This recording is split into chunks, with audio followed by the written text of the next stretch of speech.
Thank you for joining us tonight for this amazing conversation to learn more about the work of Nobuko Miyamoto and Taiyo Na. I am Lisa Gold, Executive Director of the Asian American Arts Alliance, or A4, and just a quick accessibility check.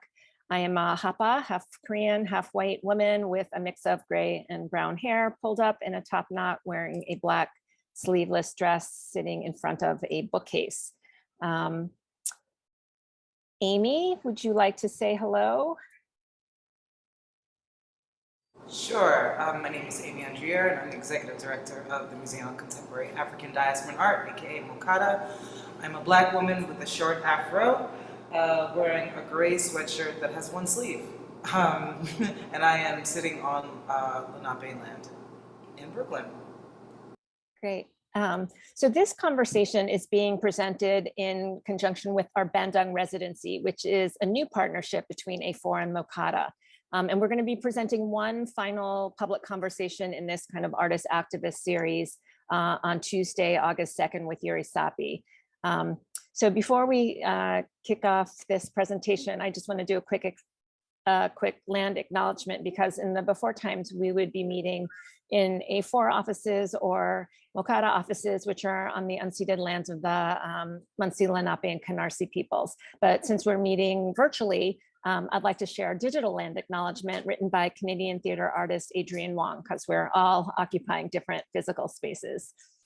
Since our activities are shared digitally to the internet, let's also take a moment to consider the legacy of colonization embedded within the technologies, structures, and ways of thinking we use every day.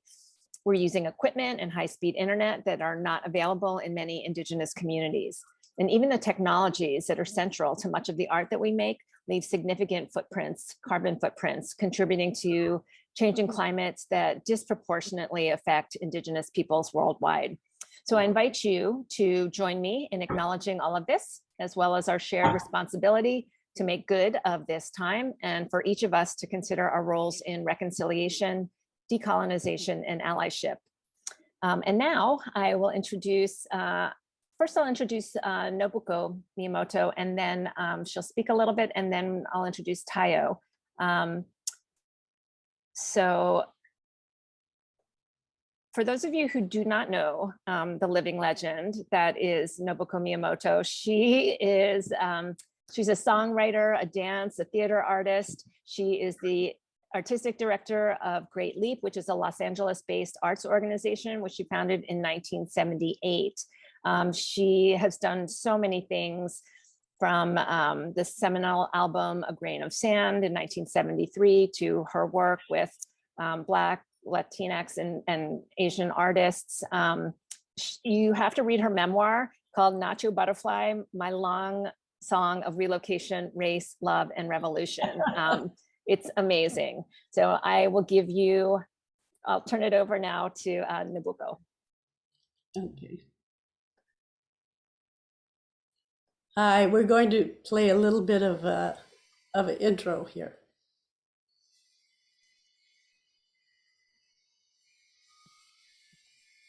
With sound.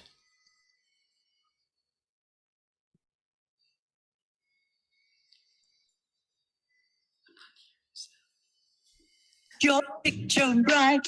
I am a samurai woman who holds up half the sky. I haven't bowed my head. I haven't bound my feet. I have endured the heat. I'm not afraid to leave. I am. I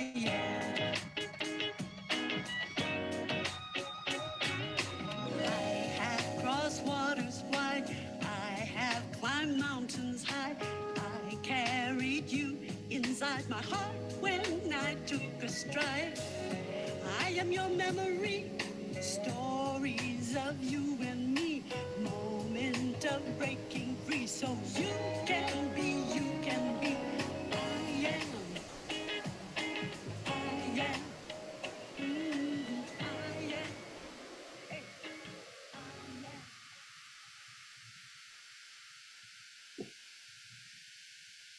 Hi,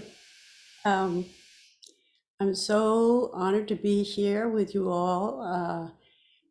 This residency program, the Bandung Residency, and adding my little story to the big story of what we're trying to do in this country. And I'm going to just start. You saw a little bit of my history here with my family. I'm a child of Japanese American relocation. I was 2 years old when the camp when we were relocated in concentration camps, and so that was really marked my first memory of being in America and being born in a country where I didn't belong, and sort of feeling uprooted and just rootless, just rootless, and so that really silenced me as a child. I didn't talk very much. I was looking around, but I didn't feel like I belonged anywhere. And so my father's love of music, when I was 4 years old, when we were released in Ogden, Utah, and still in this place we had in the middle of nowhere, really, he found a way to take me to hear music. And this music was so classical music. It was so overwhelming and beautiful and big, and it just sort of took over my body. And after that, I went home and I started dancing. And my mother saw this, me dancing to my father's records, and she said, well, she was a frustrated artist herself. My father was also a frustrated musician. So they were happy to send me to a dance school. And I was, I was just like 4 years old at the time. But that gave me a sense of being somewhere in a classroom at first, and feeling my body,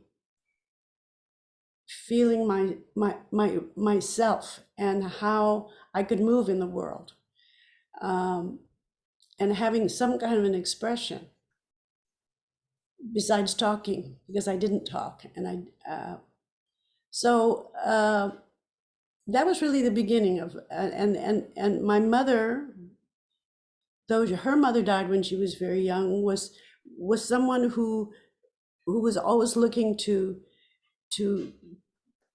forward me, to push me ahead, to give me the things that she didn't have. And I think a lot of immigrant mothers are like that. Even though my mother was born here, she was sort of like an immigrant because she was raised in Japan by her grandparents. And so she had that sort of immigrant sensibility. She wanted something for me that she could not have, especially as a woman, a Japanese woman, constantly being told, no, you can't do this, you can't do that, you can't be an artist. So she was going to make sure that I had a chance to do that. And so I was lucky that I got the kind of training from a very young age that most Asian Americans didn't have. And most Asian Americans' parents in those days wouldn't want to make their child be an artist. I mean, that's the last thing. They're thinking, what kind of secure future can they have as an artist? So, as a dancer, oh my God, So, but my parents were different in that way, and they allowed me to follow what I love to do, and I became really fanatically into it. By the time I was 7, I knew that what I wanted to do. I knew I wanted to be a ballerina. Okay, this was the Western arts, but I was very serious. And so the kind of discipline and the training that I had through this Western arts really taught me a lot, and that I carried through my whole life. And today, even today, as I don't dance as such, but I do martial arts, I do Tai Chi. I always use my body in what I do, in theater and music, whatever. I'm always using my body. So I believe, and there's a lot of talk about trauma these days, and I believe that this was a way of me dealing with my trauma. that it was a way of healing through my body. I wasn't, you know, when you're sort of wandering through life as a child, always feeling like you don't belong, if you have somewhere that you feel centered, that you feel like you're empowered to use yourself, your fullness of yourself, that's a healing experience. And I was lucky that I had mentors that understood what that was for me and helped me move forward. So I had a career for until I was 28 or 29 years old. I had a career in show business as a dancer in films and Broadway and nightclub, training later as a singer. And so when the 60s happened, I was already really dissatisfied with the kind of work that I was able to do in the entertainment business. And I knew that the kind of training I had, that I should be able to do more. But that's why I started singing, because I figured, well, I can sing the songs that I want to sing. I don't have to wait for some musical that's going to speak about the real lives of my people. It wasn't happening at that time. So the 60s was a wake up.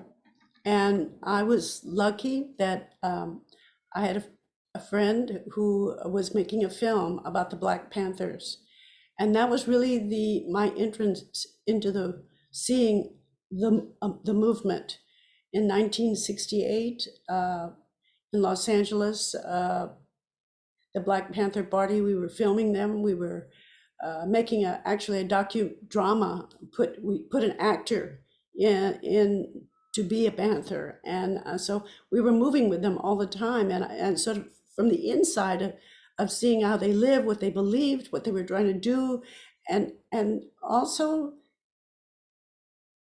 them sort of accepting me as a sister.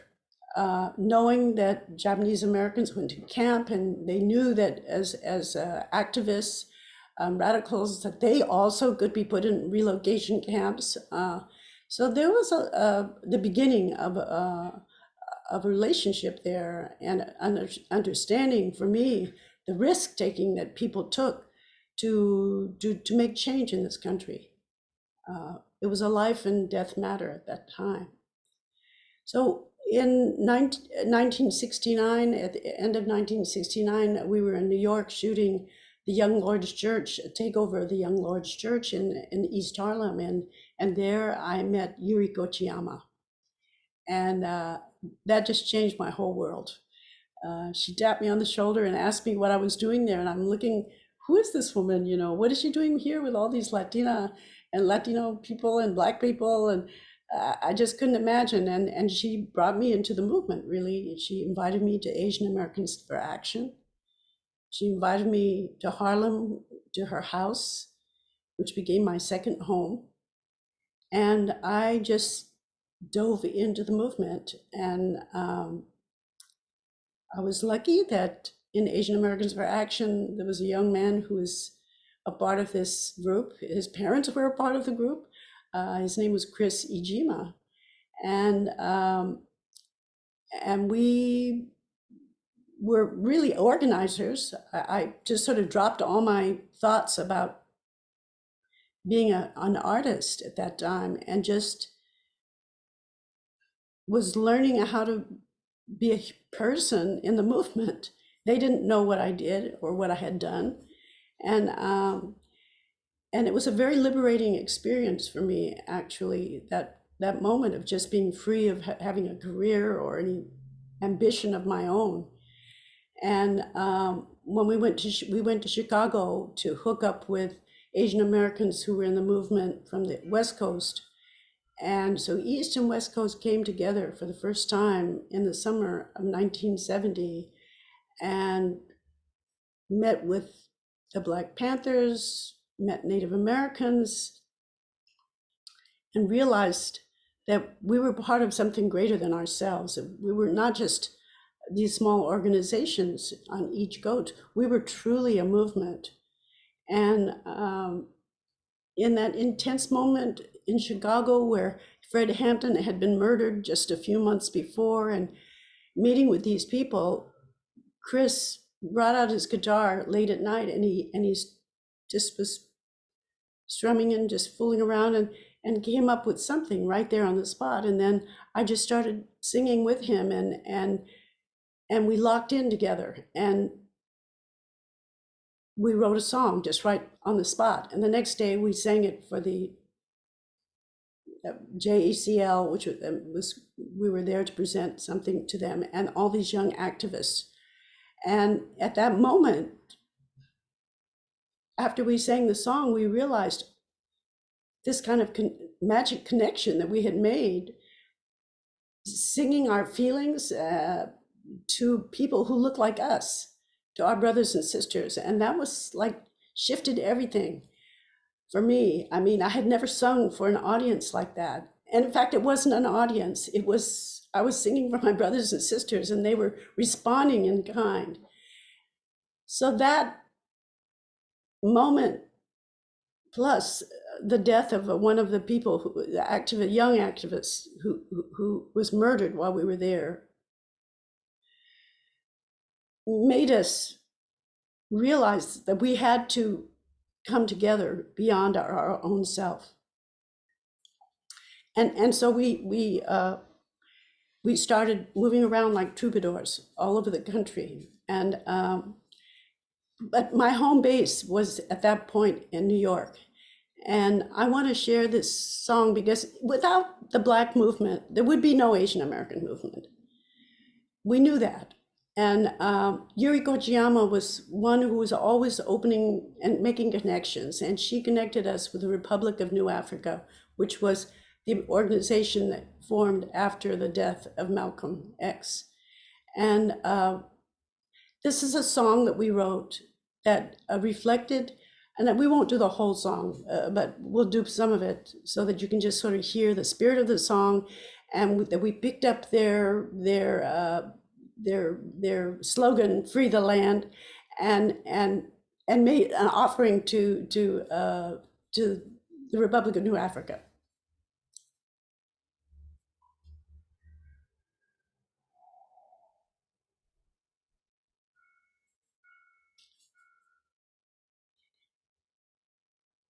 I can't hear anything. Okay.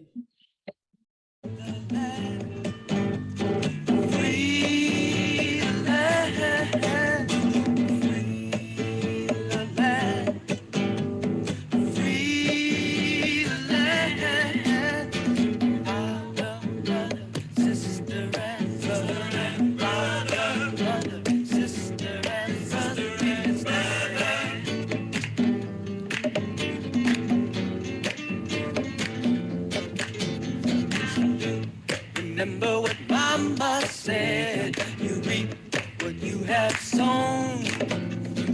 We don't want a piece of your pie, we want to bake our own. Free the land, ooh, you got to free the land. You've got to free the land, ooh, you've got to free the land. Mother, sister, and brother. Mother, sister, and brother. Stand.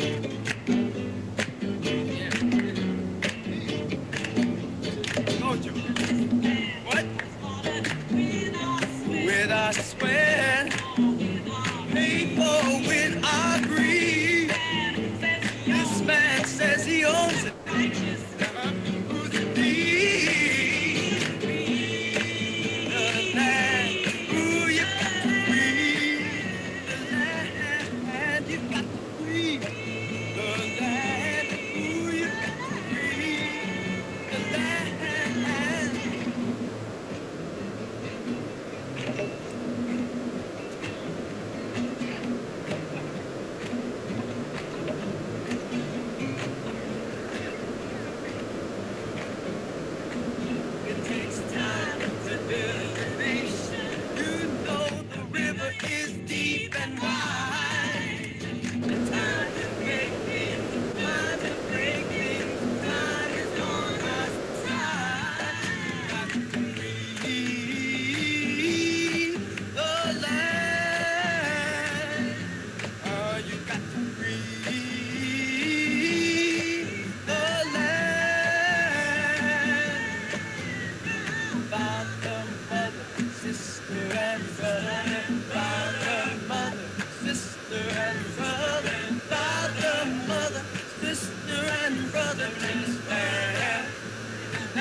So as you can see in that video, I mean, the slideshow, that there are a lot of relations in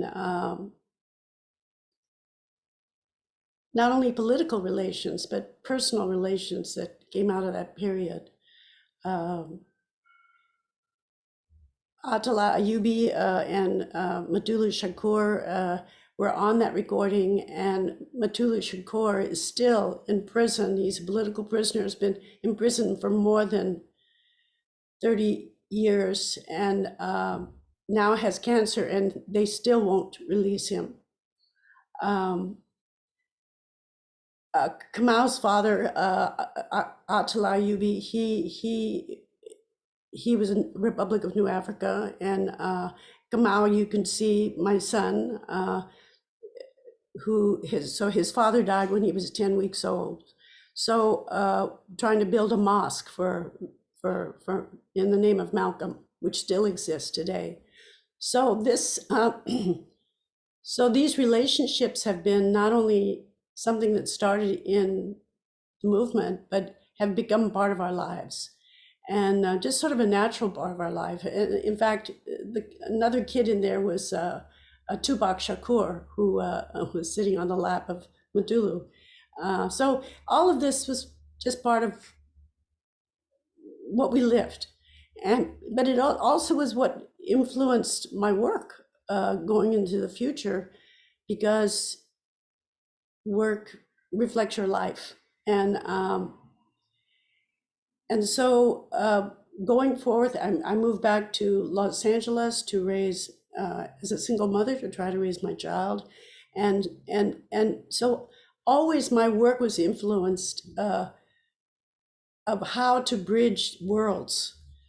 Even though I was embedded in the Japanese Buddhist temple at Senshin in South Central, where I rehearsed and taught and created work, I was always connected to Leimert Park and other African American organizations, so that my son could grow up knowing who he was as an Afro Asian man.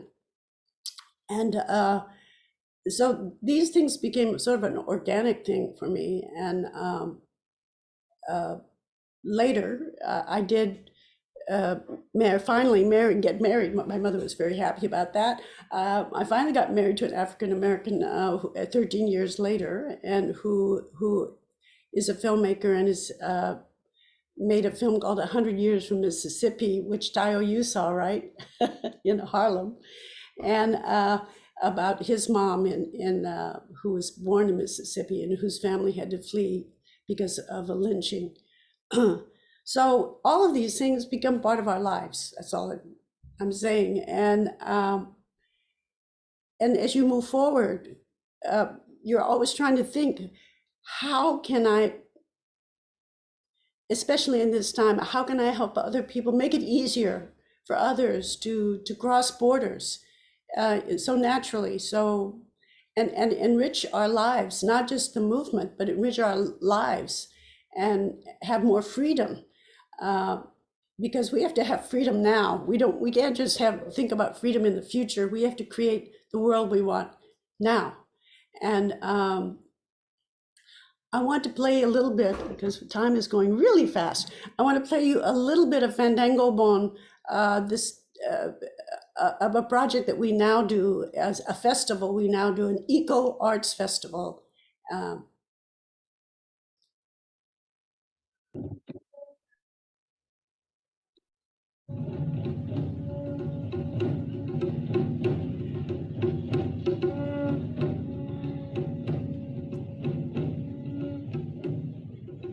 In the circle of Fandango Bon, we remember we're all connected. We're part of Mother Earth. Once, all our ancestors danced around a fire, but now the fire is dancing around us. Climate change is here. We're being divided by the flames of hate. The fire is dancing around us.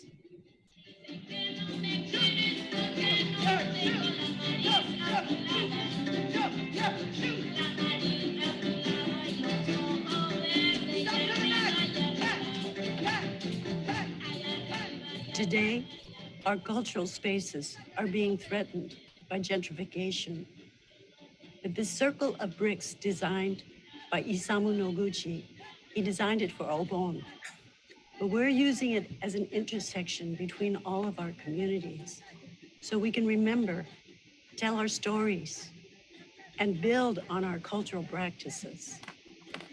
We're saying we're here. We're not disappearing.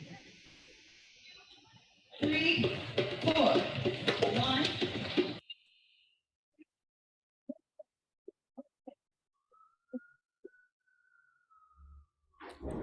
My first time here, and it's been an amazing experience thus far. Probably one of the best experiences I've ever had. I had no idea there'd be so much intertwining and mixing of all these different cultures from all over the world, but like blended so well, you know, like it's not just one group, then the next group, then the next group. Everyone's supporting each other, everyone's mixing with each other, you know, and you have a whole song that has everything. And for me, it's like a spiritual experience to do these dances in a huge circle with everybody and really just feel like we're all part of the same community because we are.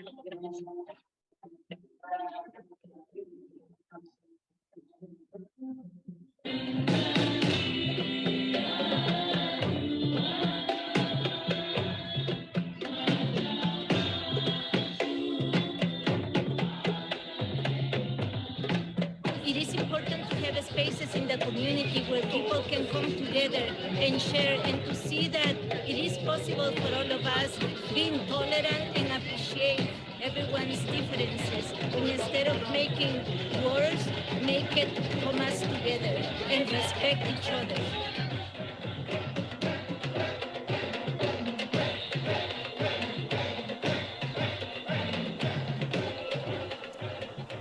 One is one of those sort of vehicles that pushes us laterally. We're not moving upward. The mobility is not upward. The mobility is lateral. And for a moment, we're able to step outside of this system and think clearly and say, oh, you know, just plant these little seeds. And then once we plant those little seeds, they all grow little small structures, and all those small structures are connected at the roots. And then this thing crumbles, and guess what? We've already been enacting this world. We know how to live like this. We know how to make sure that everybody has food. We know how to grow our own food, you know? We know how to clean the earth. We know how to practice restorative and transformative justice. We know how to do all these things because we've been exercising it in Namgo Bon. It's all there. All that information is there.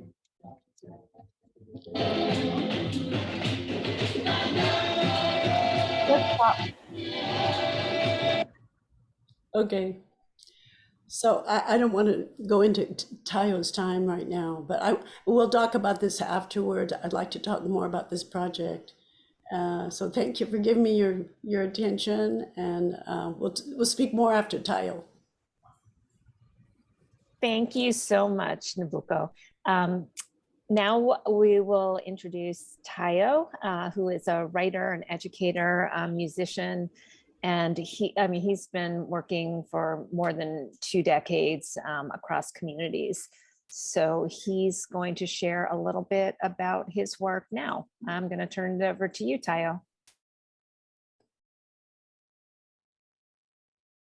Thank you, Lisa, and thank you, Nobuko, and everybody at A4 MoCADA for having me here. I'm truly grateful to be part of this. I'm here. My work is here because of folks like Nobuko, and I'm continually inspired by her and the folks here, the people that are part of this Bandung Residency. It's such a wonderful, important, timely concept.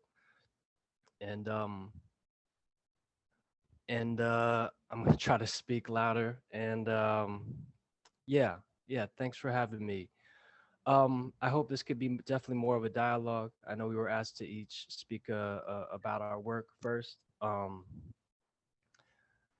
I was going to show a few videos, but maybe I'll leave it to a couple of videos. So Justine, if you could just make sure to just follow along with my cues. I hope first and foremost, folks check out Nobuko Miyamoto's memoir and her book. And the accompanying album that goes with it. I think Nobuko, what she shared is only, you know, a small slice of what the deeper layers are in terms of what that life was like, you know, from from from the camps to working in Hollywood to Broadway to the activism in the 60s and 70s and onward to today. So I love and appreciate the book so much. I hope folks really check it out, and hope we can celebrate it here in New York the proper way, in person. Um, Nobuko's done this work for 60 plus years. I've done this work for 20 plus years, and I feel like there's definitely a gap there. um, but the intergenerational practice and dialogue is so important nonetheless. So I think where I enter kind of picks up from at least some of what Nobuko spoke of. Um, I come from the hip hop generation, you know, born in New York City in the 80s, and hip hop culture was all around me. And this is before hip hop was this huge mainstream thing. And hip hop culture in the 80s and 90s felt like this beautiful black garden that had these shades of yellow, brown, red that I felt like I could fit in and be part of. Um, it was the way, the thing, the praxis that inspired me to write poems and write stories and to build relationships with um, other friends and communities of color, and introduced me to these poetry spaces and these organizing spaces that uh, became the ecosystem in which I would grow and thrive and become and be. Um, and so those late 90s and early 2000s were spaces and groups like the New Eurekan and CAB, organizing Asian communities, where folks like Ajin Poo were doing that work with the Domestic Workers Project, and Eric Tang and Chaya in the Bronx with the Cambodian community there and the Southeast Asian community there. It looked like APA studies and Africana studies at NYU, um, where I could take classes with Robin Kelly or Jack Chen, um, and hear lectures from Vijay Prashad or, uh, uh, you know, Young Lords activist Richie Perez could be in a conversation with Jeff Chang, and it's me and like three other people, and this is it.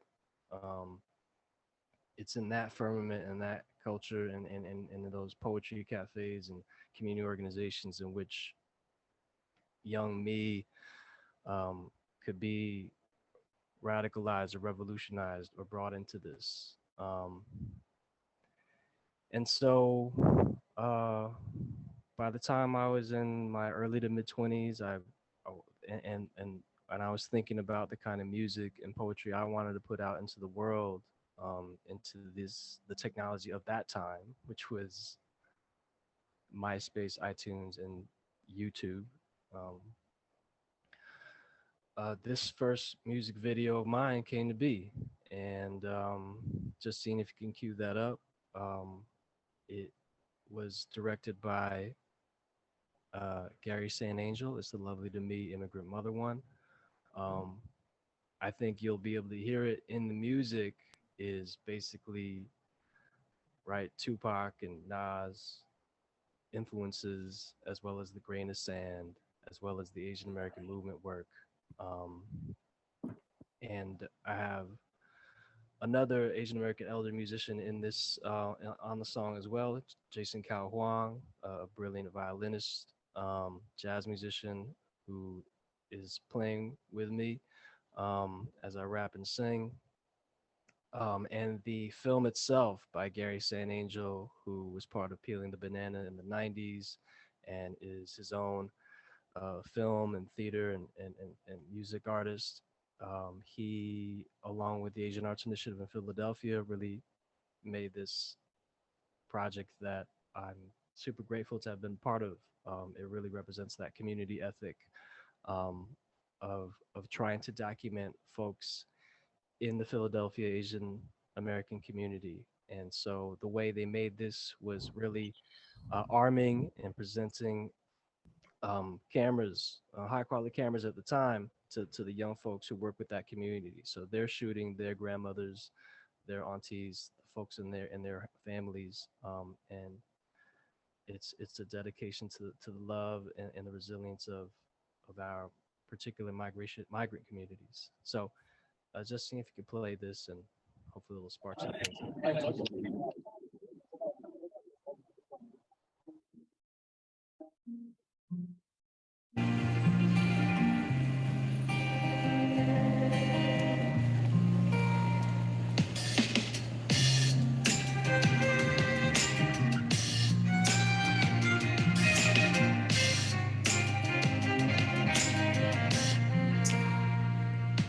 I got an immigrant mother, ain't no one like her. She struggle every day, so she's something like a fighter. See her on the streets carrying loads of groceries. See her on the streets carrying loads of broken dreams. It takes a whole lot to leave your homeland and raise a few children with your own hands. She couldn't read well, but she could feed well. With a few hustles on the DL, overworked, underpaid, so much my mother gave. It's through her how I learned love is brave. Working till the evening, they cooking and cleaning, but they straight ignored her. At school meeting, straight dissing her, cause she speak with an accent, but under the accent is a heart full of passion. You went through the fire to be a mother to me. Thank you for being so loving to me. You've been lovely to me. You're mother to me, like no one to me. Lovely to me, lovely to me. I got an immigrant mother. Lovely to me. An immigrant mother. An immigrant mother. Lovely to me, lovely to me. She on the subway, trying to learn English, wishing for her son to be distinguished. There are lots of things she don't know how to say. So immigrant mothers, they know how to pray, but they ain't perfect. And that's what hurt me. They need some damn help when they all by themselves, cause they'll break down. See, my mom was single, raised us alone since we was real little. She worked the ass off. Man, I saw it every night, passed out on the couch. I tucked her in tight, but working all the time will make a woman crazy and compromise her time. With her dear baby, she got lonely, so she fell for stupid men like alcoholics, and I felt ruined then, so I stepped up. Said, Ma, you acting ugly, you deserve better cause you so lovely. You've been lovely to me, a dear mother to me, like no one to me. Lovely to me, lovely to me. I got an immigrant mother. Lovely to me. An immigrant mother. An immigrant mother. Mother to me. Lovely to me, lovely to me. She smelled like cumin, smelled like garlic, smelled like adobo, smelled like an artist. I ain't his test, don't know nothing about this, about babies on your breast and giving them happiness, about holding your own despite a broken home. She had no degree, but she gave me poetry, living through the struggle and giving cause she loves you. I got an immigrant mother, I sing this cause I'm humble. She wakes up in the morning when the birds are loudest. Something about her feels like Mary, she needs strength, just like anybody else. So when I see her in the kitchen, I offer her my help. She wakes up in the morning when the birds are loudest. Something about her feels like Mary, she needs strength, just like anybody else. So when I see her in the kitchen, I offer her my help. You've been lovely to me, a dear mother to me, like no other to me. Lovely to me, lovely to me. I got an immigrant mother. Lovely to me. An immigrant mother. An immigrant mother. Lovely to me, lovely to me.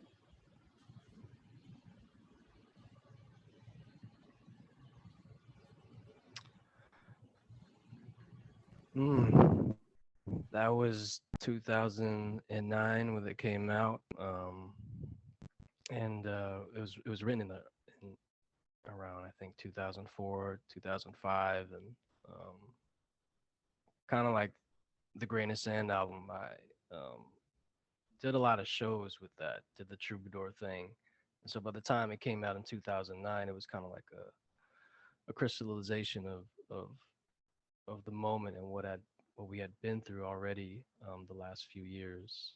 Um, feels like a lifetime ago for me. And then and this is my latest offering. So why don't we just go back to back? That feels right to me, and then let's talk. So Justine, if you can cue up "We Belong 21." This is a music video directed by Amrong Zhu, the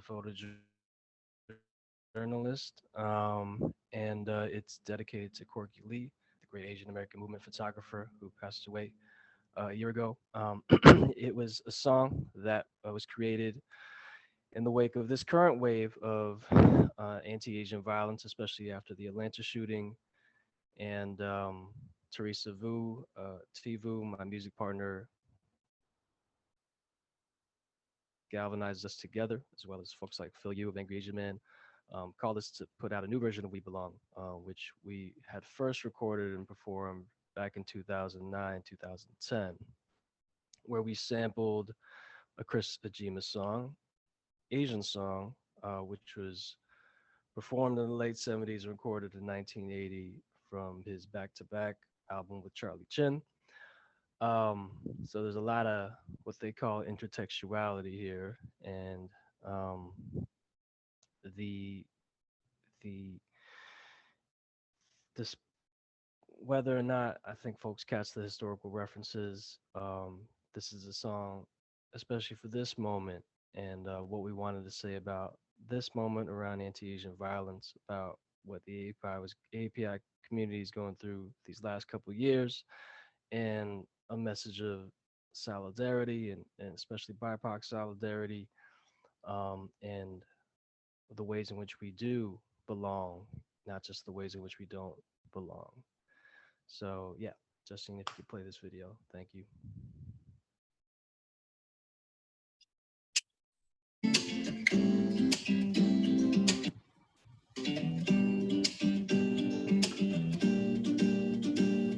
I'm here, grew up on the shores of America. Open up shop, ran stores in America. Wash windows, clean floors in America. Only trust me with your chores in America. Just need one open door in America. Cried when we elected 44 for America. My family's here, fought wars for America. On TV, just a whore for America. I get the memo, this is your America. Take my money, tax forms in America. Take a food, charge more in America. Use a culture for decor in America. History that you can't ignore. America, I'm the leader I was looking for. America, never silent, keeping score. America, and it's time I needed more. We're still here, we're going strong, and we're getting tired of proving we belong. We're still here, we're going strong, and we're getting tired of proving we belong. Proving we belong. Come a long way, but what's changed? Since Vincent Chin, the difference just names. Xiao Jia Dao Yao Sun Jia, know these names. Hyun Jung Sun Jung Young, we have names. Victims, silence, evicted from our lives, cause our skin is the color they love to villainize. What if it's food, movies, or women they love to fetishize? What if it's COVID-19, then China virus? Fuck these colonizers, calling us outsiders. We built this country too, and they built it alongside us. One generation, two, generation three, to the young generation, you generate me. So T, Taiyo, and and Chucky, and anyone that feels like a guest in their country. And everyone has ever lost a body to the struggle. No, you're not alone. I promise all my people, y'all, we love you when we're here. We're going strong, and we're getting tired of proving we belong.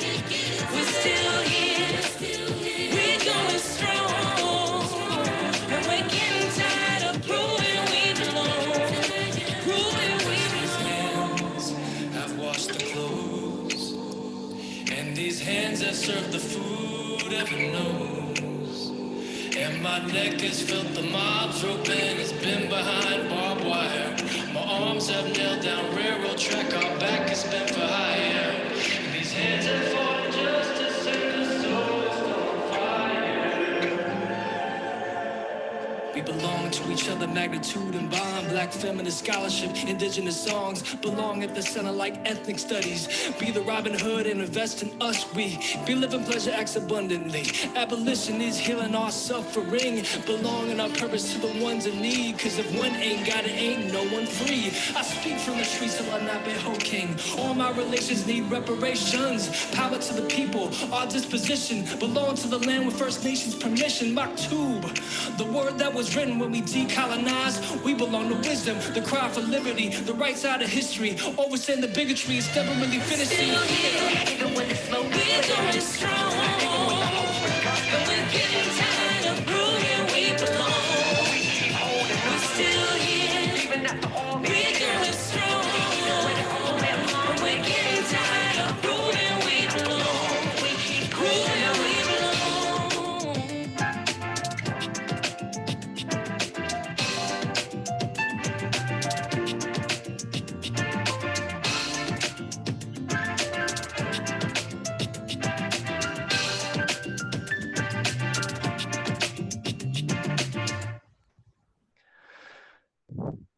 The way these videos are, thank you, are being played through the Zoom, like because of the Wi-Fi. It's probably just my Wi-Fi, but maybe it's your Wi-Fi too. But the sound and the tempo is sometimes wobbly. It reminds me of when I was growing up listening to vinyl, like vinyl at a club or something like that. And sometimes, the sound in the music would be wobbly. Sometimes it wasn't always at that BPM. So hey, we are always imperfectly perfect. I definitely wanted to mention that the woman on the chorus is Anne One. She gave her beautiful voice and heart and soul to that, and it was produced by the great music producer educator Chucky Kim. And to make to emphasize how small this world is and how small these movements are. Chucky Kim used to work with Nobuko's partner Tarabu Music and Youth Organization. Um, uh, it's a privilege and honor to look back and talk shop in this way. Yeah, that's the beginning of my entrance visually out there in the digital world and the latest digital visual musical offering. Um, all right, Lisa, Justine, A4, Mokai, let's get into it. How can we have conversation here? Should I ask questions to Ndoko? How do y'all want to do this? Sure, feel free. That was great, Taiyo. I love that. I mean, you really did well with that song. Chris would be really happy how you updated and transformed it, that it would reach a lot of people, the ideas in the song at that time when he wrote it. And here it is. That's one of the things, we, as Asian Americans, we didn't have any song that belonged to us. We didn't have music that said, I'm Asian American, until we began to do that in the 70s. And we didn't have a Stevie Wonder. We didn't have these songs that you say, oh yeah, that belongs to me. So this is this is a demonstration of how something like this can be passed on and connected and recreated again and deepened, in time. Thank you. Thank you, Nobuko. I mean, that just reminds me, like, before the internet, before digital anything, like the way these songs, and particularly the Grain of Sand, done to me was literally through people, through relationships. Like the first Grain of Sand album I someone gave me was through Lylan Wen, Floyd Wen's daughter. You know, Jean Quan, Mayor Jean Quan's daughter. You know, Floyd and Jean were activists in UC Berkeley. They helped found the Asian American Political Alliance in the 1960s. I mean, like, you had to really know somebody for this history, you know? um, Now it's like so easy. And like, you know, Nobuko, you introduced me to this incredible artist, Treya Lamb. And Treya Lamb introduced me to Ashni, me to other folks, you know, who are doing that work now. And you know, for Treya, you know, their introduction to this was like a consciousness shift, and then Treya entering a Google search Asian American folk music. It's like that is how it's happening now. It doesn't necessarily mean like, oh, um, you know, the original incarnation of We Belong in 2009, 2010. You know, I got the idea to create because I was talking to Chris Ajima's godson Akira, right? He was like, "There's this song that Chris made, and it could flipped into a hip hop way." You know what I mean? Because of the soul and funk chords, and I was like, "That yes, yes, yes." And like it had to happen because of these real authentic relationships that I had with folks in the community. Now it doesn't necessarily mean that, but I think one lesson is that it still needs the relationship building still needs to happen. Because I that's gonna further deepen that relationship to that digital content.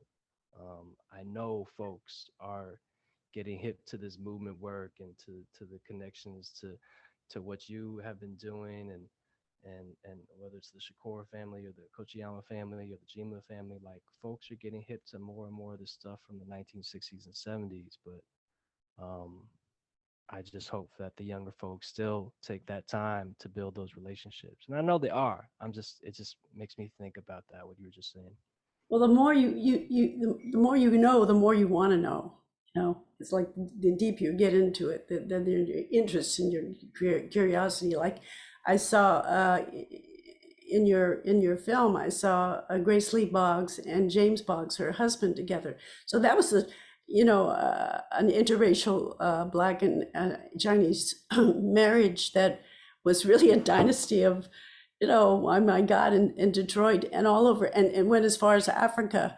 The influence that they had on the movement was just so immense, and lives on today in Detroit, with other organizations and other people carrying on. So it's, and for you to have it in the film there, along with Yuri and so many other people, it's so these are archives.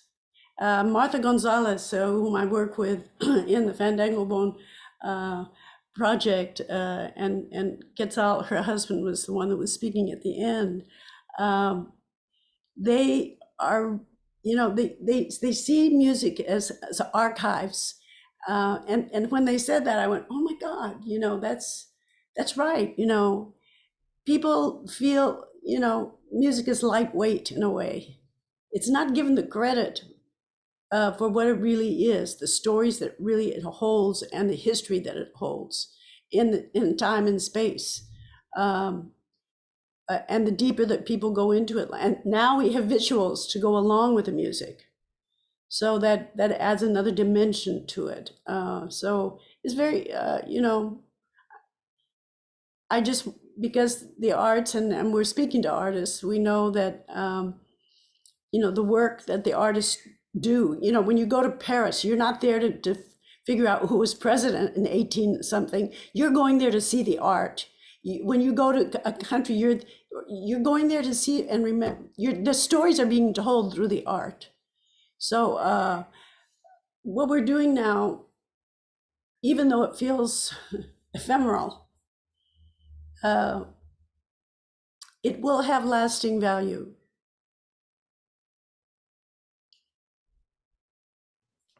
Absolutely. Um, Nobuka, I want to ask this curiosity question to you since you're here.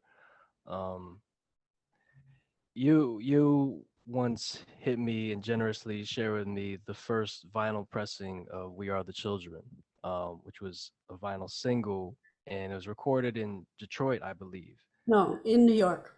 in New York. Okay. Um, but it was different than the version that it eventually made the Grain of Sand album, and it was a much like kind of funkier version with a whole band.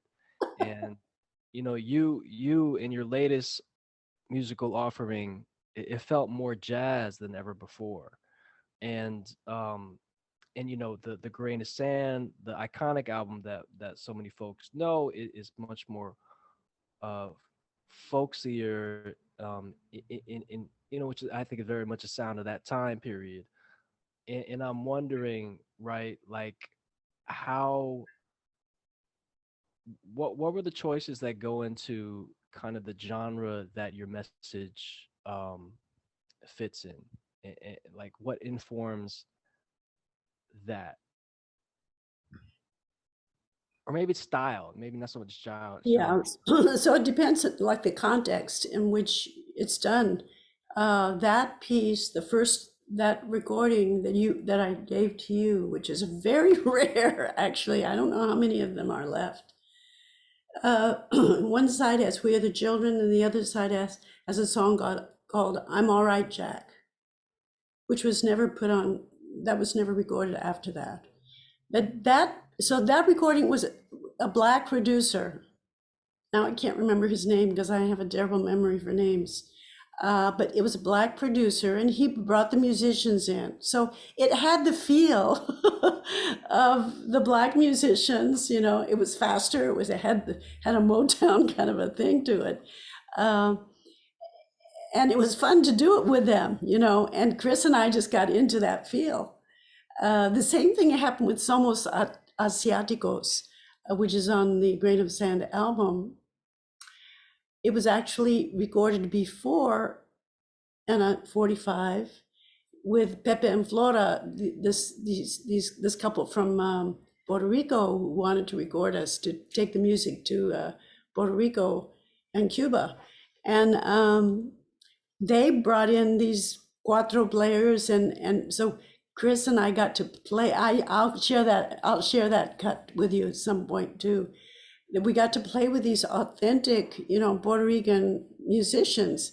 And Chris was like in heaven, it was like, oh my God, I'm sitting here with these, seasoned players that have played at these, forever. And it had a whole different feel to it. It was so great. So, Chris is, even though we were so-called folk musicians, he was much more than that. He studied the French horn. His father was a piano player. He wanted to do the blues. That's really why he loved the guitar. He wanted to, Sonny Rollins and this is the music he listened to, the blues, and so his singing style picked that up, and it wasn't a forced thing. It was what he heard.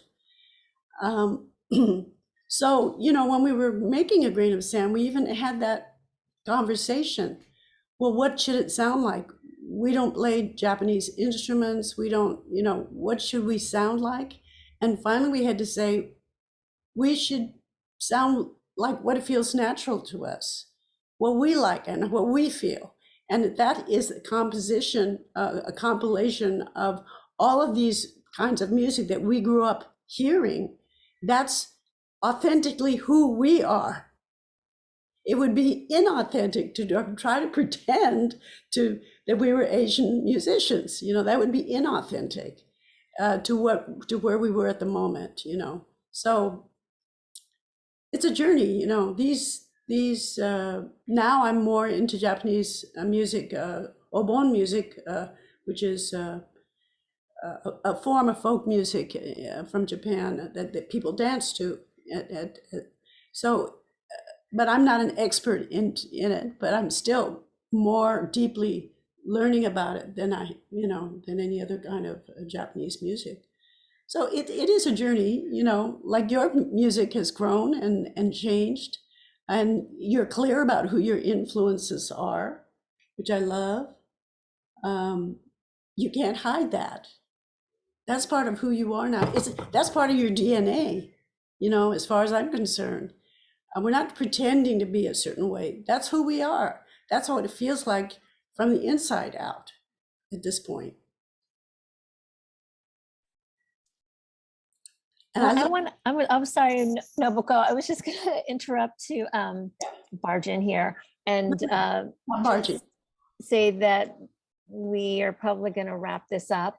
Yes. And I wanted to thank you both. And also, if people want to follow you after they read Not Your Butterfly, how else can they find out about you and all of the great projects like Fandango Bond that you're working on? And the same for you. Sorry. So greatleap.org is my organization, greatleap.org, and then nobukomiyamoto.org also, and I'm on Facebook and the socials as well. Fantastic, thank you. And Taiyo, what can we learn? What's going on with you? What's coming up next? How can we stay in touch? Yeah, you can find me at Taiyo now on all the socials. Working on some writing projects and raising my kid with my incredible wife. And I thank you, Nobuko. I just wanted to respond to that last comment that you said, that I think your art, your music, your style is a reflection of all of who you are, your influences, your ancestors, your families, your communities. So thanks for that response. Great. So I want to thank you all. Thank you both for joining us today. It was great learning about your work and looking forward to seeing more of it. So thanks everybody for joining us, and apologies for the technical difficulties. Okay.